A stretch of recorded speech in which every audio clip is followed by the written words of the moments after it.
എന്തു പറയും ഞാൻ, എന്തു പറയും ഞാൻ, എൻ്റെ ഭഗവാനോടെന്തു പറയും ഞാൻ.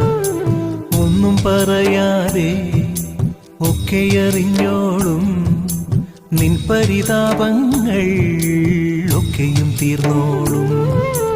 എന്തു ചോദിക്കും ഞാൻ, എന്തു ചോദിക്കും ഞാൻ, എൻ്റെ ഭഗവാനോടെന്തു ചോദിക്കും ഞാൻ.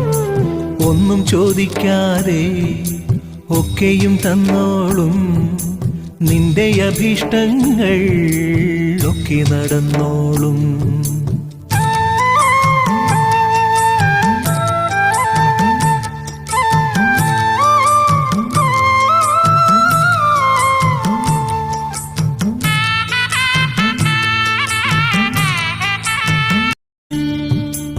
എന്തു പറയും